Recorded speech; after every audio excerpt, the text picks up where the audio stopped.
Hi there. Thank you very much for playing The Beginner's Guide. My name is Davey Wreden. I wrote The Stanley Parable, and while that game tells a pretty absurd story, today I'm going to tell you about a series of events that happened between 2008 and 2011. We're going to look at the games made by a friend of mine named Coda. Now, these games mean a lot to me. I met Coda in early 2009 at a time when I was really struggling with some personal stuff, and his work pointed me in a very powerful direction. I found it to be a good reference point for the kinds of creative works that I wanted to make. So just to start you off, this is, I think, the first game he ever made. It's a level for Counter-Strike. You can walk around here, by the way. And mostly it's just Coda learning the basics of building a 3D environment. But what I like is that even though he starts from the simple aesthetic of a desert town, he then scatters these colorful abstract blobs and impossible floating crates around the level. And of course, it destroys the illusion that this actually is a desert town, and instead this level becomes a kind of calling card from its creator. It's like a reminder that this video game was constructed by a real person. And it kind of makes you wonder, what was going through his head as he was building this? This is what I like about all of Coda's games. I mean, not that they're all fascinating as games, but that they are all going to give us access to their creator. I want us to see past the games themselves. I want to get to know who this human being really is. And that's exactly what we're going to do here. So, it's 2008, Coda starts making these games, and he never releases any of them. He doesn't put them onto the internet, he just makes them and then immediately abandons them, and they sit on his computer forever. And I think he really understood this image of himself as a recluse. At one point, he jokingly renamed his computer's recycling bin to Important Games Folder. So, you know, this was just how he worked. He tended to crank them out one after the other without even really pausing to try to understand what he had just made, until suddenly one day, he just stopped. In 2011, that was it. He made his last game, and then he hasn't made another one since. And that's why I've taken this opportunity to gather all of his work together, is because I find his games powerful and interesting, and I'd like this collection to reach him, to maybe encourage him to start creating again. And if the people like you who play this also happen to find his work interesting, then I'm sure it'll just send that much stronger of a message of encouragement to Coda. So thanks for joining me on this. If you have a particular interpretation that I haven't mentioned here, or if you just need to get in touch, you can email me at daveywreden@gmail.com. Okay, that's about it for introduction. Let's take a look at Coda's first proper game. As each game is loading, I'll show you the date that it was completed. This first one was made in November 2008.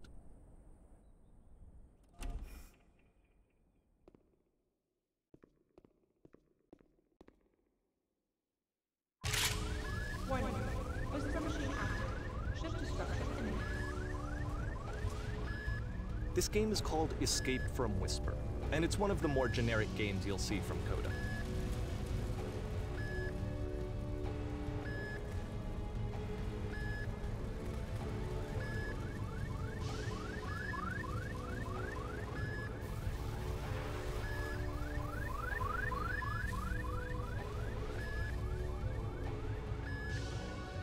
Security call breached. Hostile alien life form inbound. It kinda looks like this game was abandoned mid-development. For instance, you have this gun, which you'd think would indicate that there are supposed to be monsters or enemies somewhere, but then clearly there are no enemies anywhere. You can't even reload the gun when you run out of bullets.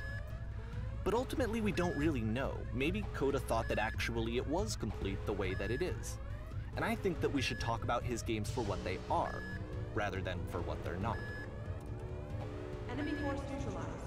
Begin ship evacuation.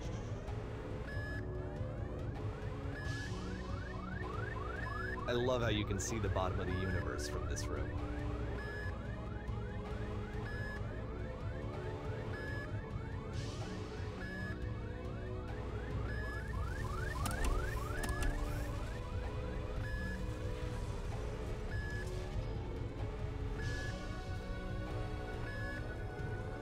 Apparently this space station has a labyrinth on it.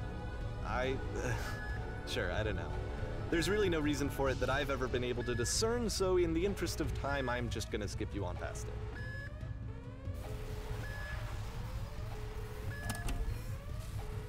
Okay, this is the part that's interesting. The game has this narrative about the whisper machine and how it has to be turned off, and then you get to the engine room. Hey, you there, in the engine room. You could save us all. That beam is powering the whisper machine.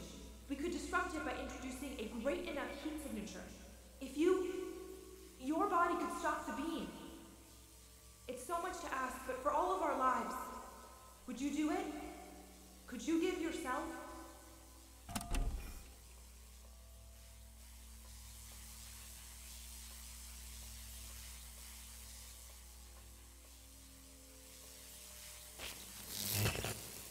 Let me pause here for a second.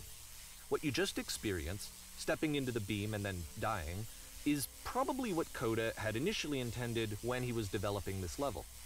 But when he first compiles and plays it, something goes wrong. There's a bug somewhere. And this is what happens instead.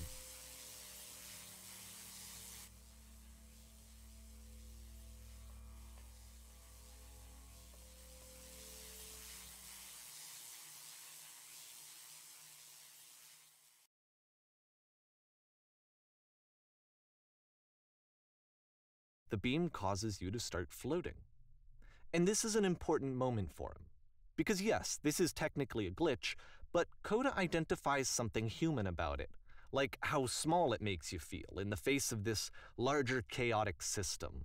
Or this floating could be the afterlife, a peaceful place, juxtaposed against all of the hysteria that you've just had to traverse. I don't even know. I have no idea what he was thinking, but what's clear is that after making this, something lodges itself in his brain. He wants to do more of these really weird and experimental designs. So he stops work on this and moves on to a stream of tiny little games that go in all sorts of directions. Let's go ahead and take a look at the first game he made after leaving this one behind.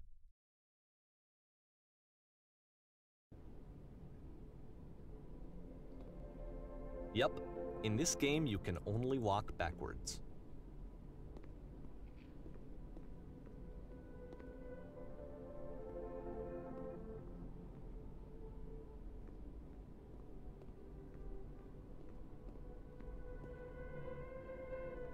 So it's a short and relatively minimalist experiment combining motion and narrative. It is less advanced than the previous game, but actually it seems to be more focused, more complete. Coda's trying to give it a unique voice rather than simply basing it on a pre-existing trope.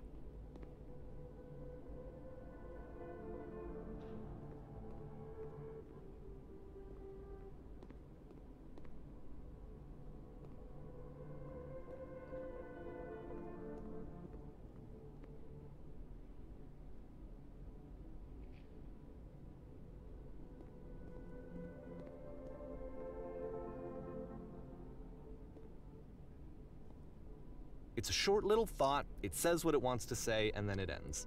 Didn't need anything more than that. Which to me is why it works, because it gets out quick. Okay, next one.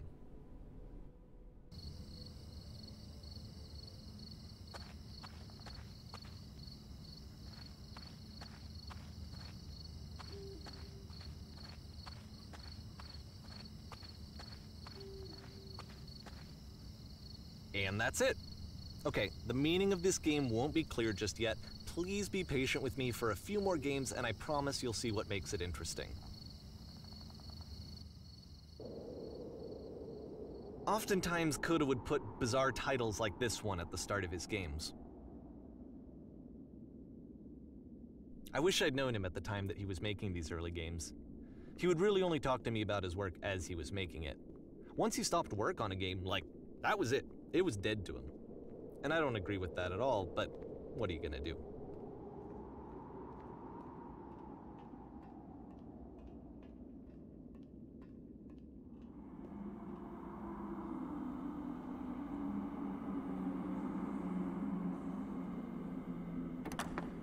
Once you've been slowed to an absolute crawl, the door at the top of the stairs opens.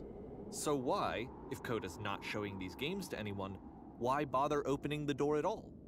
Well, to show you, I'm modifying the game here so that when you press the use key on your gamepad, it'll bring you back up to full speed so you can enter the door for yourself.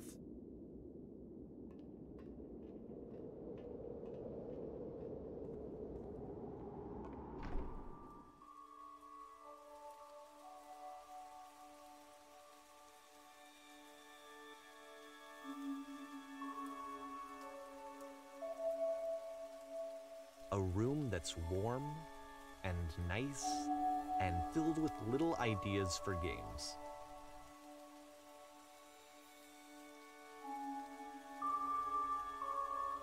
Coda would often tell me that he didn't mind if people thought of him as cold or distant. He said that he knew that he was actually a vibrant and compassionate person, but that it takes time to really see that. It can be a very slow climb to get there.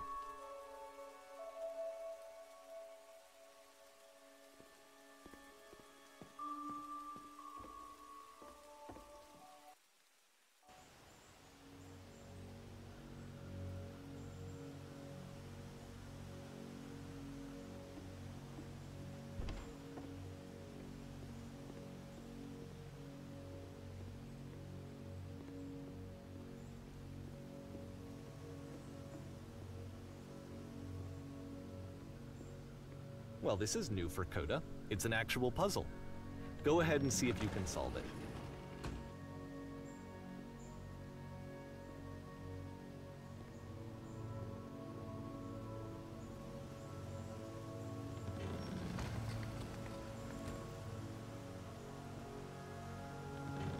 Don't forget that solution, because we're going to see this puzzle again soon. We're going to see it a lot.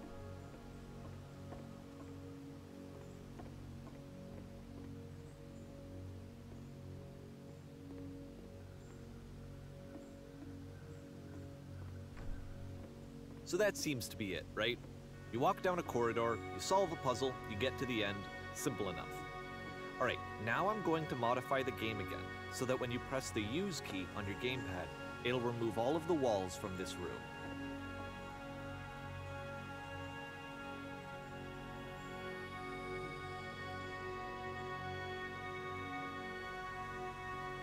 How about that? There was more to it than we had any way of knowing. I actually find it funny that this game comes after the Stairs game, since they essentially convey the opposite idea. So, in the Stairs game, a dull exterior concealed a rich interior. And then, in this level, a dull interior hides this fantastic outer world.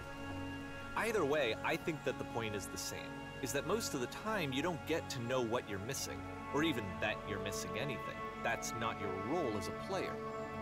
So if your role here is not to understand, then what is it?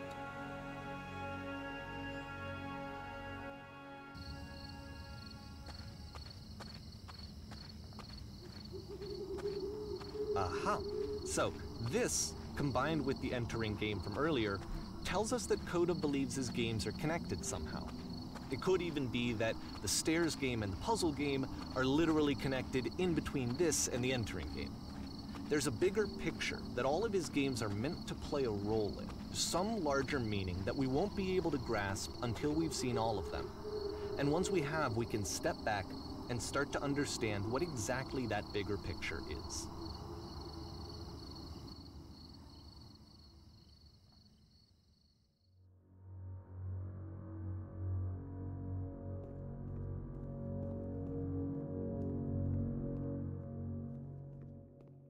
Let's talk about video game development for a second.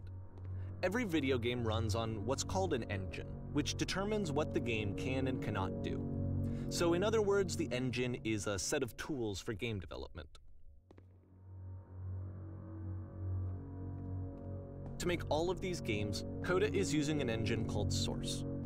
Like all engines, Source has certain things that it does well, and it has certain things that it does poorly. One of the things that it does very well is boxy linear corridors. That's why so many of Coda's games are set in these large, flat, empty rooms, is just because he's working with what the engine does well. The tools available to the creator shape what kinds of creative work they're going to end up making. you might consider paying attention to the architecture in Coda's games, to notice how they seem to stem from an engine that's very good at producing linear, boxy corridors.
This prison, funny enough, in Coda's original design, the doors stayed shut for a full hour before letting you go.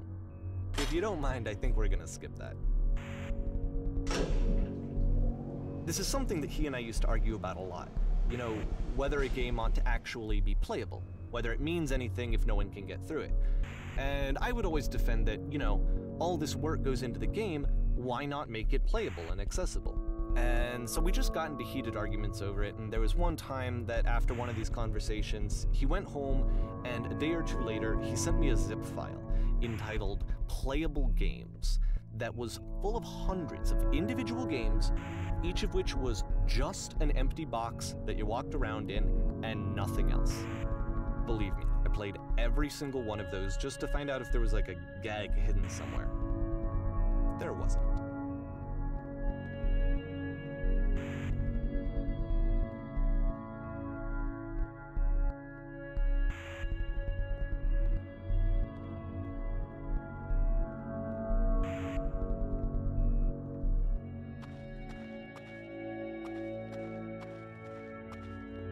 It's the puzzle again, with the exact same solution as the last time.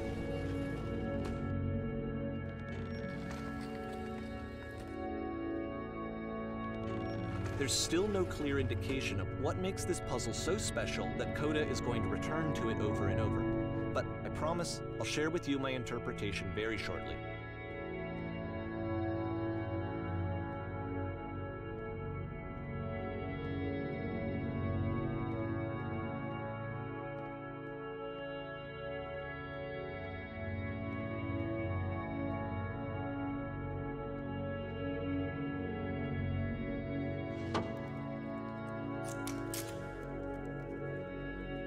Here, Coda begins using a kind of dialogue system that he fashioned out of the engine's chat capabilities. Use the buttons on your gamepad to respond.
and so we make one last descent down to the final floor of the level.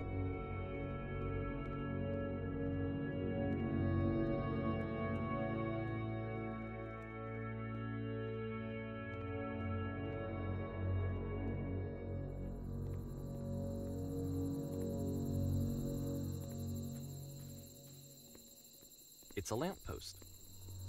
Okay, I can't tell you quite why, but for some reason, Coda fixates on this lamppost. It's going to appear at the end of every single one of his games from here on out. I'll tell you what I think. I think that up to this point, he's been making really strange and abstract games with no clear purpose, and maybe you can only float around in that headspace for so long. Because now he wants something to hold on to. He wants a reference point. He wants the work to be leading to something. He wants a destination, which is what this lamppost is. It's a destination. We're going to see it in the work as well. His games are just going to become a lot more cohesive, a lot more fully developed, with more of a clear idea behind them. And as we go, that idea will get clearer and clearer and clearer.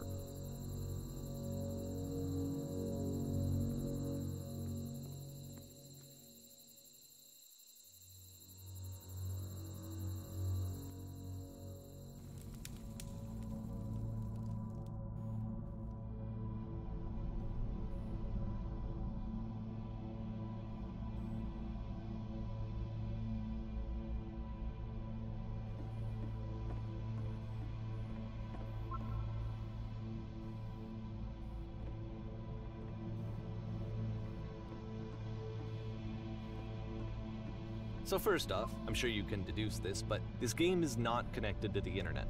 All of the notes that you're gonna see have been written by Coda. This was actually the first game of his that I ever played. This was shortly after I met him at a weekend game jam in Sacramento, where I grew up. I saw him working on this very level, and it was just so different from anything that anyone else was doing. So right away I was like, I have to be friends with this person. In retrospect, I think I was probably a bit too pushy, trying to get his attention. I was over-enthusiastic. But he was very gracious about it and very patient with me. And I cooled off eventually.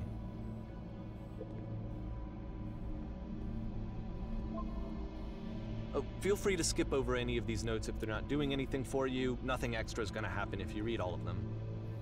Either way, to me they convey a sense of loneliness. I see this person who's filled with thoughts and feelings and beliefs and has no way to express them except as scattered and unheard voices in a game that wasn't meant to be played.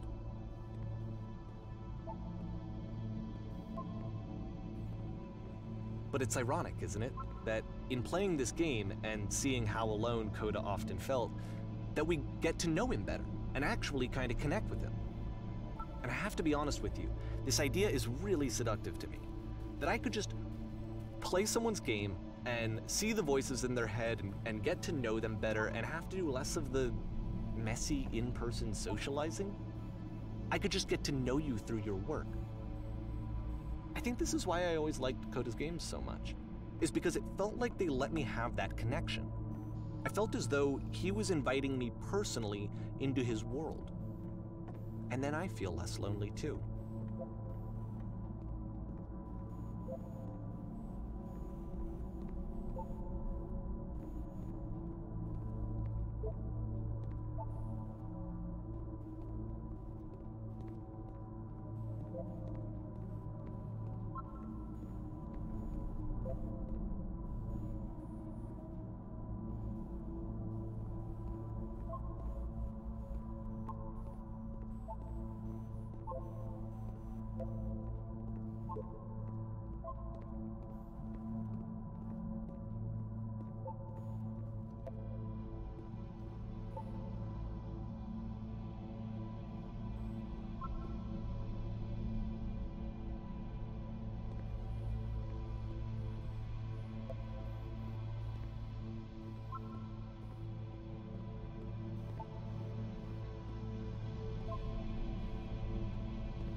At the end of this level, we're going to see the puzzle again.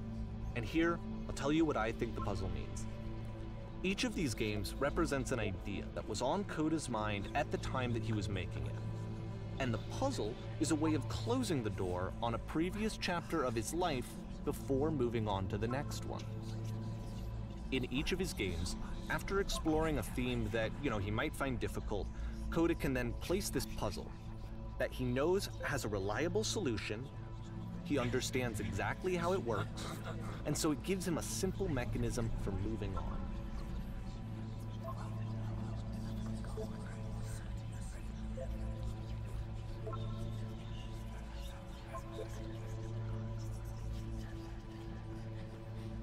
And because there's this dark area between the doors, a space between spaces, before you move on, you get to pause. Just for a moment, a few seconds to reflect on and let go of the events that led you here, to step back and connect the pieces together, to grasp at that elusive bigger picture.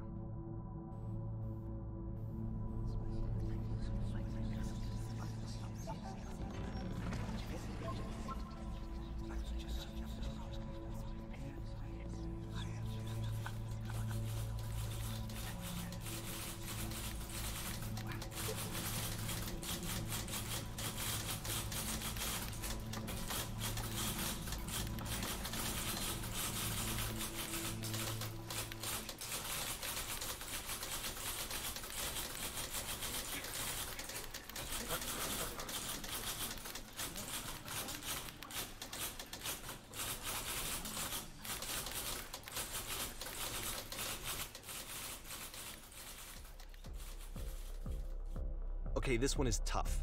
It's gonna kind of just spin its own wheels for a few minutes. Hang with it.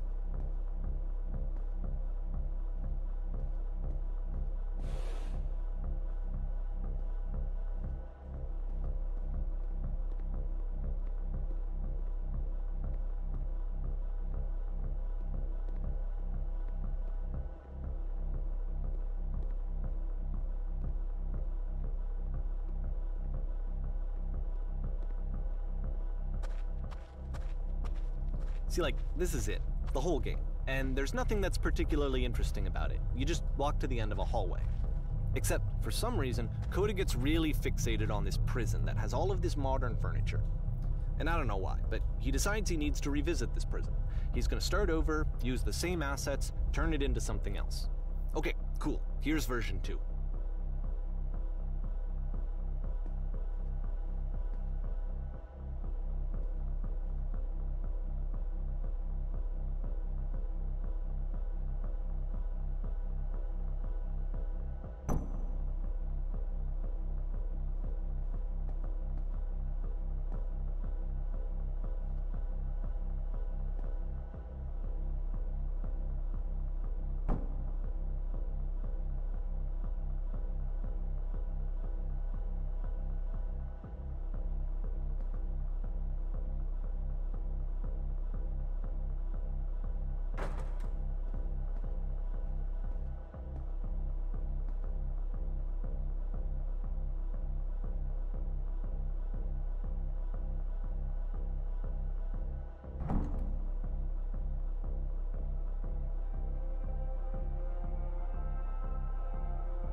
There's a bit more to this one, but still it's not really communicating anything. It's kind of just weird for weirdness' sake.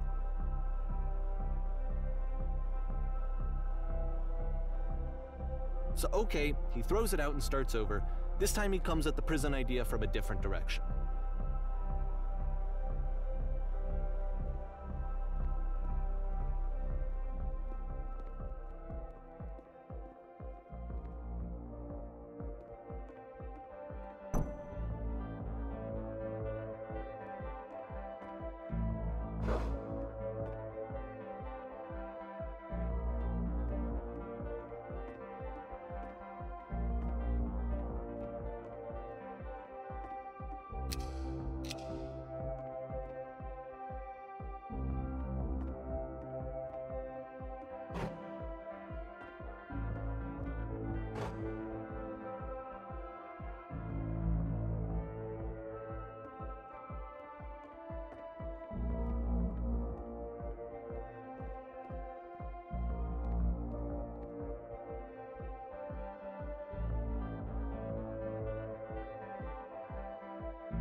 And of course, now the table is gone and you can't begin the chain of events to escape.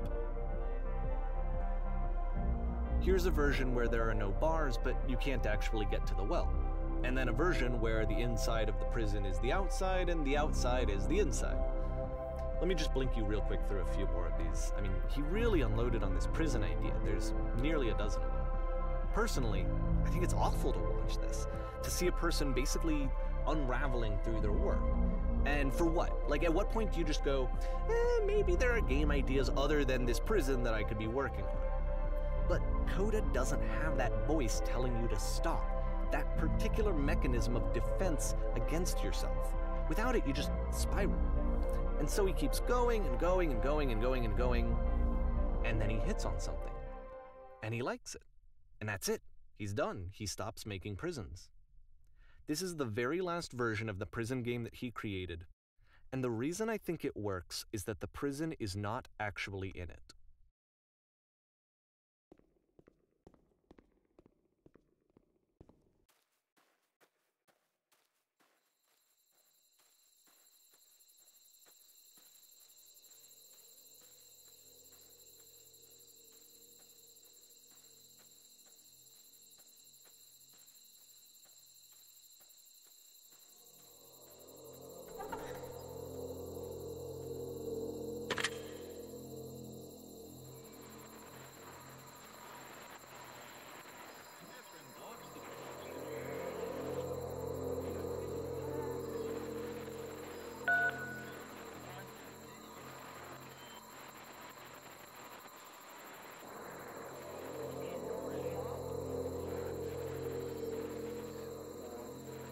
It's a conversation. And so this is what Coda wants, is to be able to talk to someone, to share what's on his mind, and to get some good advice from someone who knows. But the irony is that even in this scenario, you're still talking to yourself. You know, all of these games so far are Coda talking to himself.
I can see why he considers this a fitting conclusion to the prison games.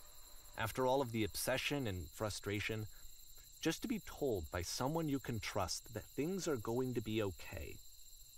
Wouldn't that be nice? So what would it look like if Coda wanted to make a game about talking to someone other than himself?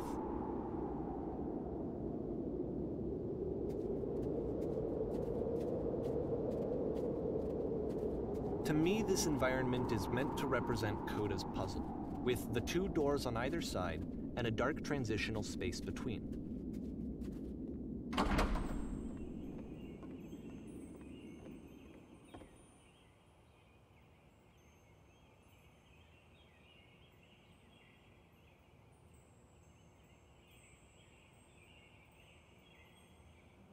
You'll notice that the quality of the art is a step up from previous games, including this new and improved chat system, which he started using from this point on. From here on out, he begins putting much more effort into the visual polish of his work, and this particular game took 2 months to create as a result.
After the intense set of prison games, this house cleaning level almost feels like cleansing.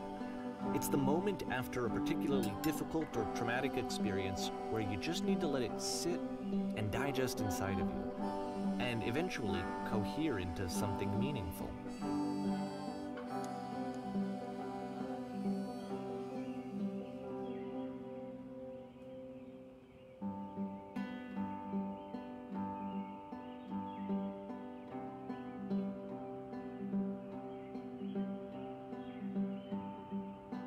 I know that Coda really liked this game. Of all of his work, actually, this was the only one that he called me up to ask me to come over and look at it. This was during a period of a few months where he was like grossly happy all the time, just walked around with a constant smile on his face.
I'm glad he made this. I'm glad he found some peace.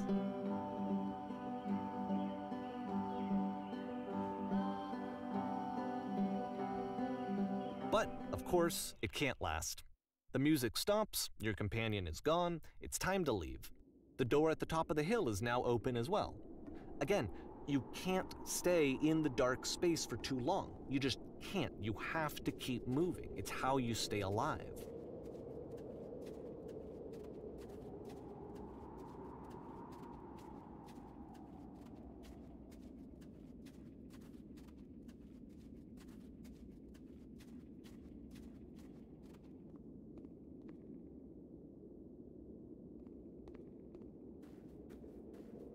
Which is the whole point of the puzzle doors, right? That sooner or later you have to pick up and move. I really thought that was the point of it.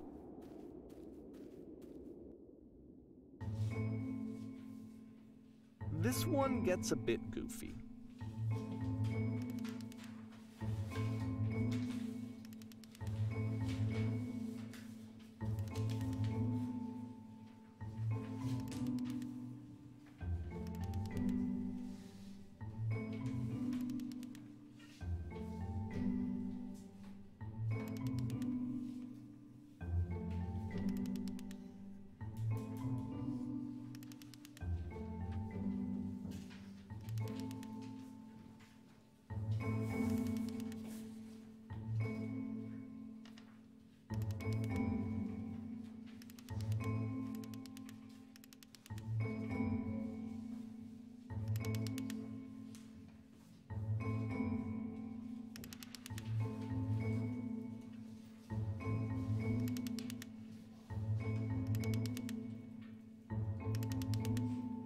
About halfway through the game, the perspective shifts.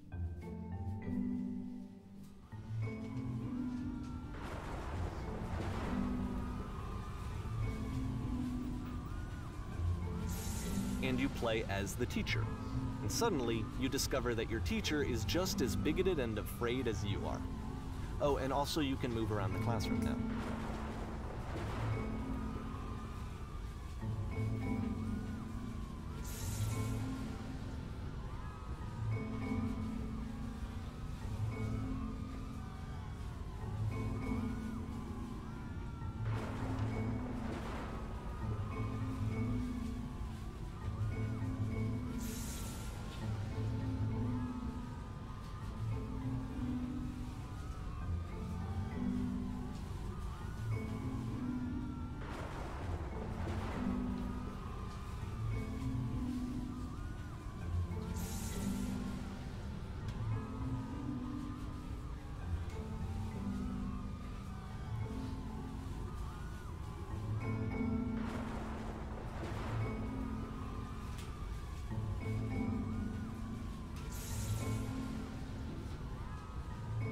I fell pretty hard for this one. I feel like it's one of the most relatable experiences that you can have. To assume that some other person is perfect and totally fulfilled in every way, and completely miss all of the little flaws that make them painfully human. I think about this game a lot these days.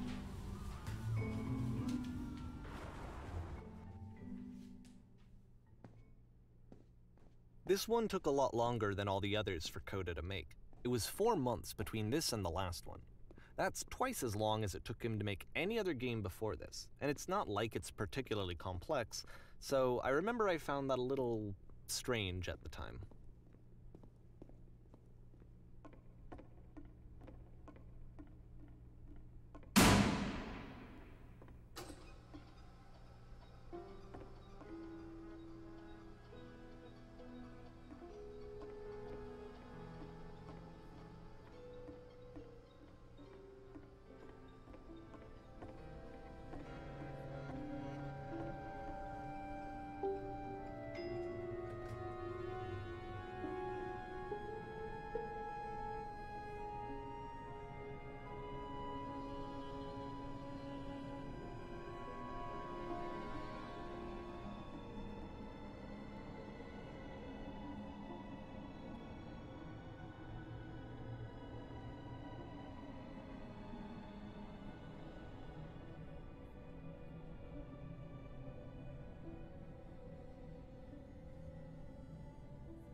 The game ends with this eerie premonition of what's going to happen next in Coda's life. The solution to social anxiety, to fears of having to perform and having to chase success, the answer for Coda is to withdraw, to hide himself away. Which is what leads to scenarios like the stairs that slowed you down several games ago, where it just becomes harder and harder to access Coda's inner landscape because he keeps retreating. He just keeps backing away from possible connections to anyone other than himself. And to be honest, I didn't consider it very helpful when I first played this game. You know, it looked to me like he was trying to justify the idea of just disconnecting yourself from the world. And that wasn't what I wanted for him or for his games. Because I feel like a lot of his games are inviting me to connect with this person, to bring him closer. But what can you do? After this, Coda went off and took another 5 months to make a new game.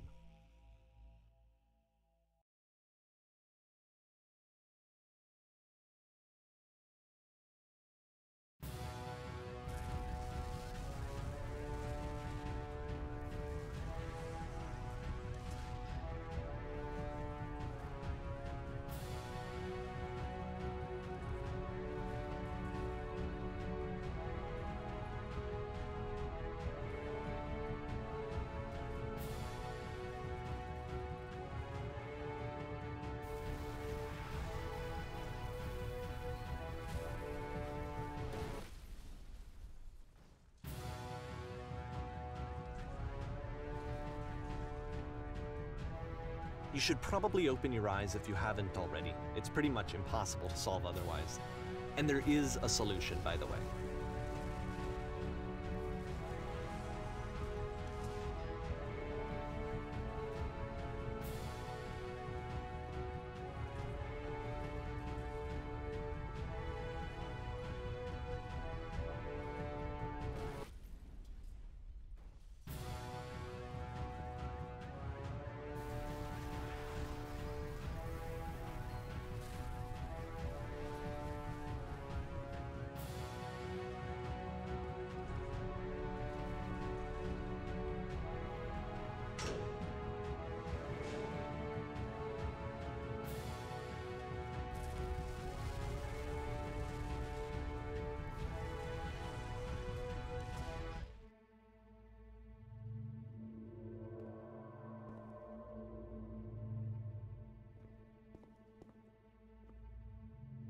Like I said, I was getting concerned. First off, he's never been this explicit in his work about exactly what he's thinking. So where's that coming from? But then even weirder, his work has potentially stopped being an outlet for him. Not like he's having trouble iterating on ideas, but he literally just can't think of new ideas anymore. And in person, he was being a lot more distant than usual. Like, you know how sometimes a person will just deflect anything that you say in order to keep themselves disconnected all the time? It was that kind of thing. Here was the point in my relationship with Coda where I really started to wonder if he needed my help in some way. His games are going to get more desperate from here on out. After this game, it's almost 6 months before he finishes something new.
If the last game featured Coda talking explicitly about his creative frustrations, this one turns it up to 11.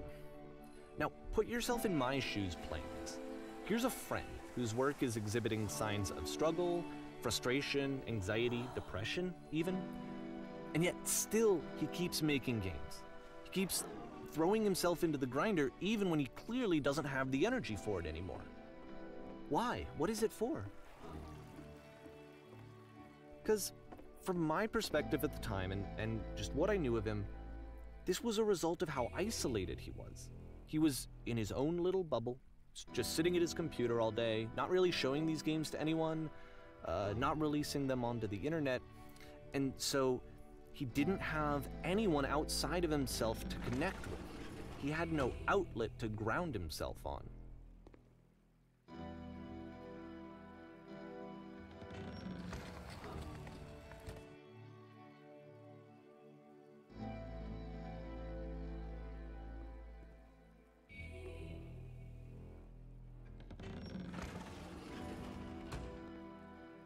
You can't talk yourself out of loneliness. It doesn't work that way. You can't be the one writing both the questions and the answers. Then there's no movement. Then there's no circulation. If all of your anxieties are being channeled into your work, then if the work ever fails, you have no backup and you're just going to crash.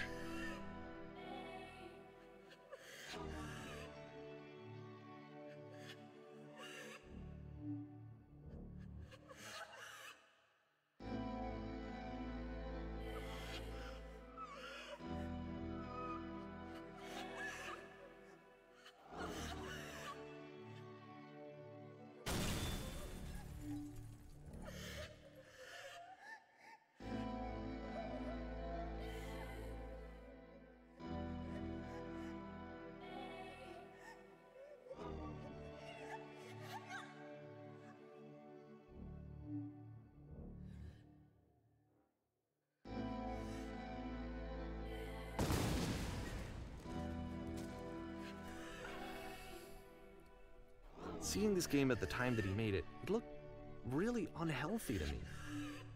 I was watching him do this to himself, and I hated it. I hated seeing him so trapped. It's like, video games are not worth this amount of suffering. This is someone I really cared about, and I used to get so much joy out of seeing him create. For him to suddenly become angry and frustrated like this, it was the worst thing for me.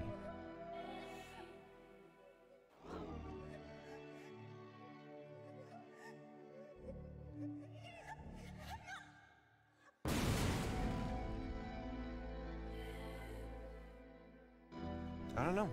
This is what I felt at the time. I don't know how else to explain it. I wanted it to stop more than anything. I had never felt so rotten. I needed more than I had ever needed anything for this to stop.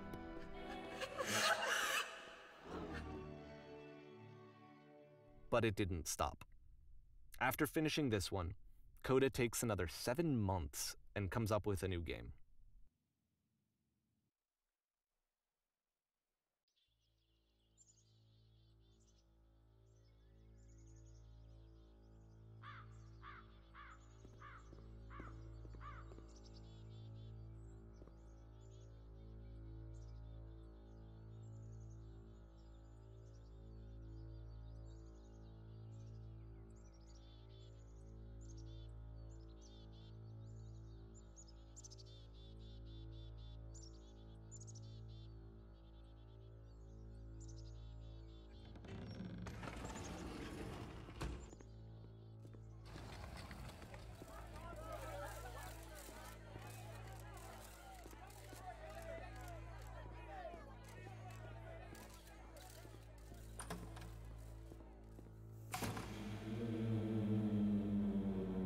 And of course, it's the machine.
So now the work is becoming self-destructive. And I'll tell you, at the time that I first played this game, shortly after he made it, here's what I'm thinking to myself.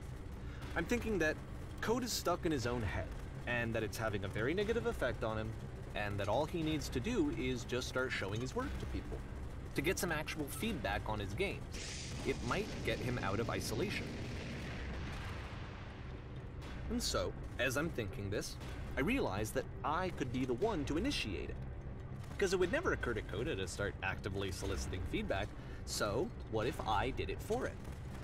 If he could see the difference it would make to have more actual conversations with other human beings, would that bring him out of his mental spiral? Would it give him confidence in himself? Would it bring meaning back into his work?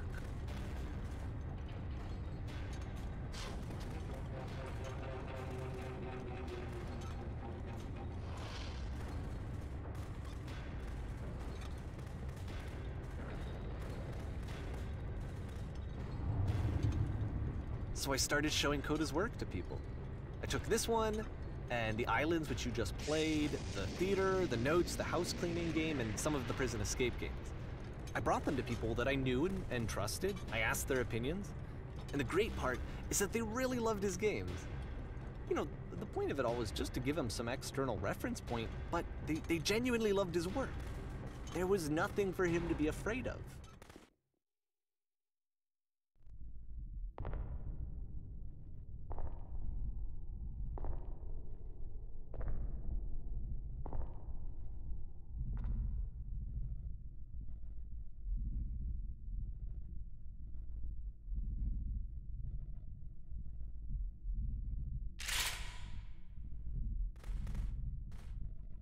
Can you see why I felt like this was the right thing to do?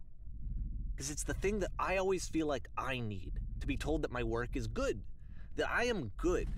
When someone really connects with a thing that I've made, when they see themselves purely in my work, there's nothing that feels better. And I got to give that very same feeling to my friend. I did something, I really felt like I'd done something good, like I was a good person. I felt like there was a friend who was in trouble and was unhappy and maybe didn't like themselves, and I could fix it. If I could give him this gift, maybe I could fix the problem. When they told me how much they enjoyed his games, it was the best feeling. It was the absolute best feeling. It made me feel so happy, so beautifully, beautifully happy.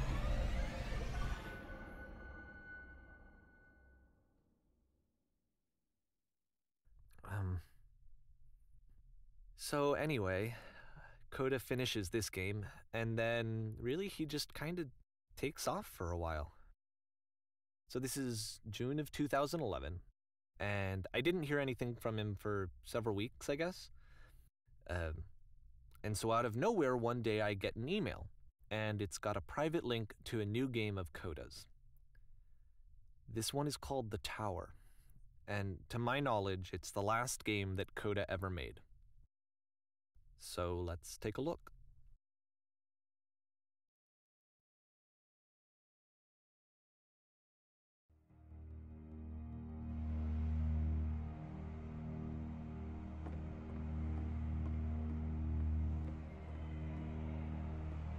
And this is where I have trouble saying anything meaningful about Coda's work. Because more than anything else, the tower just feels distant. It feels like it's trying to distance itself from the world. It's a very cold game.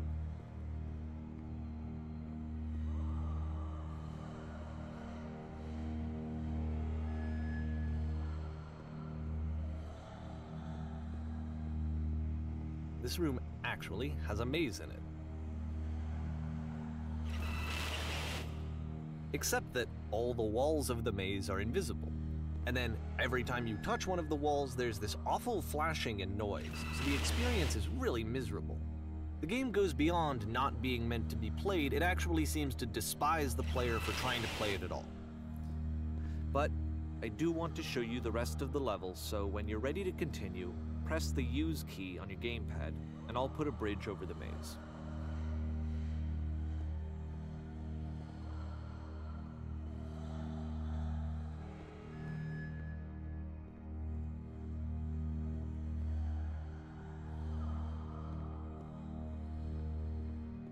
And to be fair, it's not like this is the first game that's needed some modification to be playable. Like the house cleaning game. You know, that one used to actually loop the cleaning chores and you just cleaned a house forever. I had to cut it off so that you could exit the house and the game would actually end. But that game had an idea that it was actually trying to communicate. What's the deeper idea behind the invisible maze? The only way past this challenge is to randomly guess the 6-digit code. Like the invisible maze, it's frustrating to me, because it's the opposite of everything else that Coda has made. It doesn't encourage thought or engagement. It doesn't ask anything of me, except a lot of my time. If I could have reached him during this time, then maybe I could have asked him, but I couldn't. I still don't really understand why this is here. I'll put the code on the ground for you here, though, so that we can move on.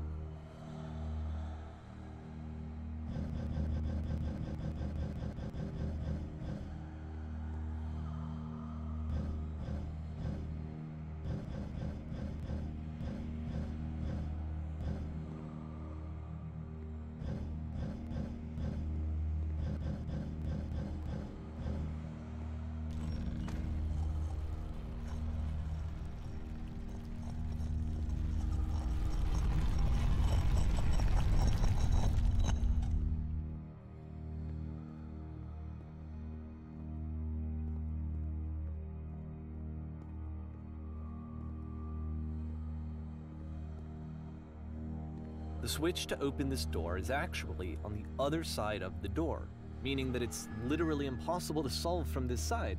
So even if you somehow brute forced your way through the first 2 challenges and you got to this point, there's actually just no way to progress. And it's scary for me, the idea of Coda cutting himself off entirely, just saying, you know, that's it, that's the end of the conversation, not giving me any way to fix the problem. I feel like a failure, I guess, when I can't fix the problem. But I can open this door for you, so let me do that. Was I a failure for not understanding this game?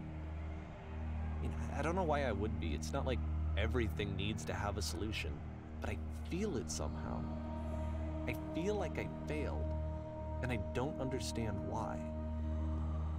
I remember, it's June of 2011. I'm playing this for the very first time, and as I'm playing, I'm thinking to myself, I don't know this person.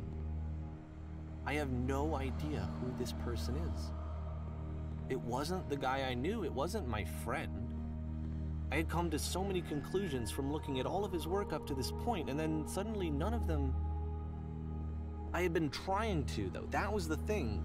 For years I was trying to get to know him, to understand who he actually was and what he stood for. I asked him so many times to please just tell me what his games mean to him. I asked him please to tell me what the 3 dots mean. And he wouldn't.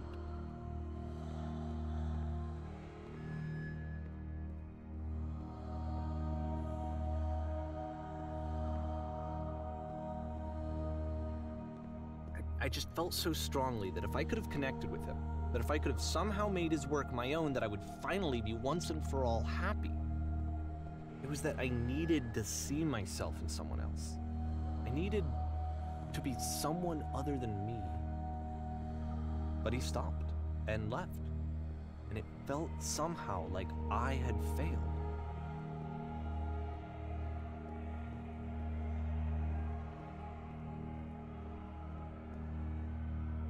Where did I screw up?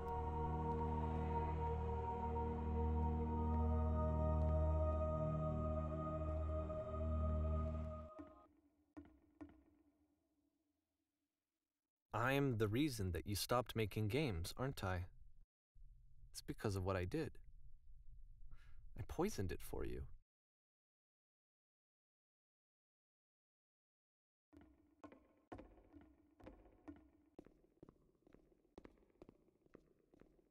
I don't think I ever told you this, but when I took your work and I was showing it to people, it actually felt...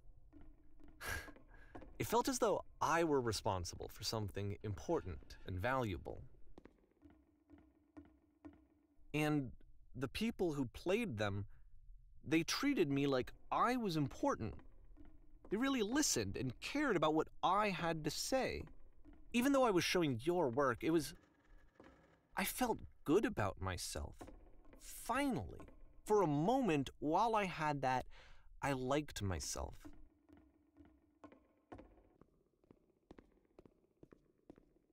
And then you stopped, and I didn't have anything left to show people. I just had to be with myself. And as soon as that happened, there was no feeling at all. Nothing. Less than nothing. What does that mean?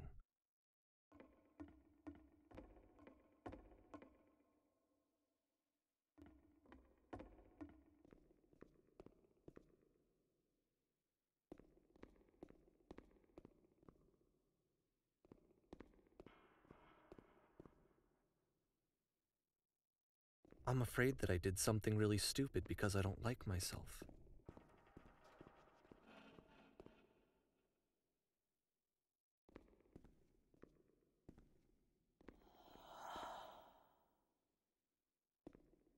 That's why I'm releasing this collection of your work, is because I haven't been able to find any other way to reach you. I've tried everything. And so a part of me has hope that if I put this compilation out into the world, and if I put my name on it, that maybe enough people will play it so that it'll find its way to you, so that I can tell you that I'm sorry. I know I screwed up.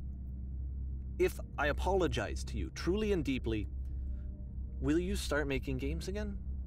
Please, I need to feel okay with myself again. And I always felt okay as long as I had your work to see myself in.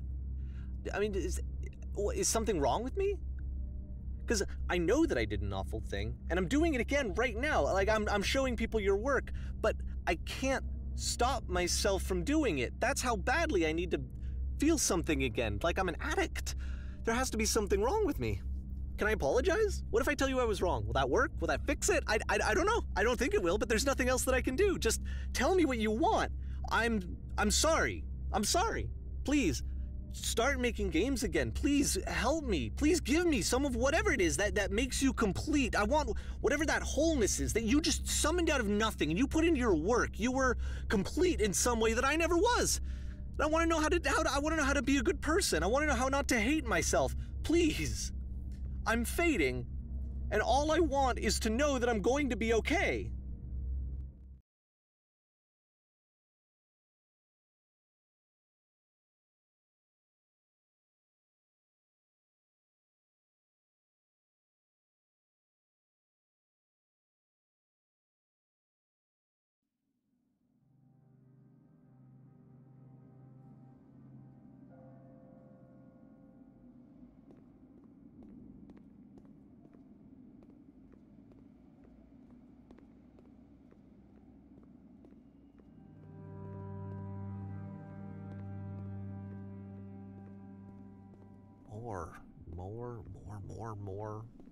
More love, more praise, more people telling me that I'm good. Always more. It's like a disease.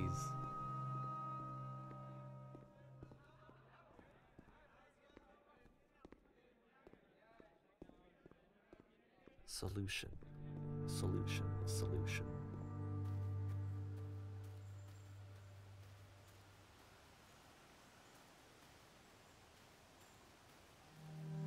I guess if someone had told me ahead of time that he just really enjoyed making prison games, maybe I wouldn't have thought he was so desperate.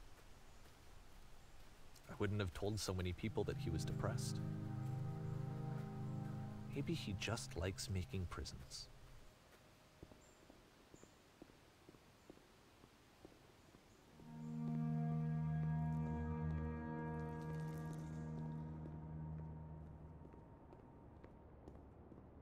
Even now, the disease is telling me to stop.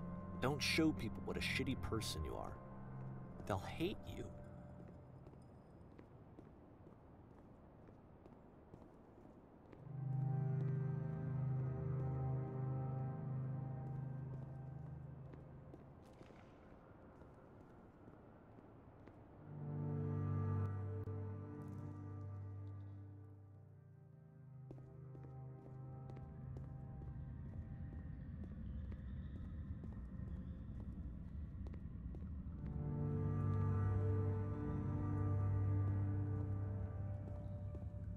if I knew that my life depended on finding something to be driven by other than validation? What would that even be? It's strange, but the thought of not being driven by external validation is unthinkable. Like, I actually cannot conceive of what that would be like.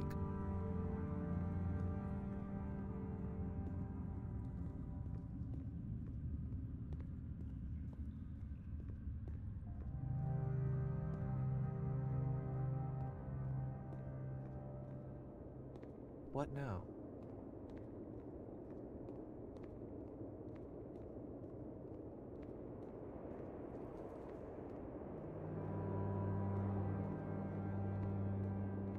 I think I need to go. And I'm sorry, because I know that I said that I would be here and I would walk you through this, but I'm starting to feel like I have a lot of work to do. I have a lot that I need to make up for, and so I'm just gonna...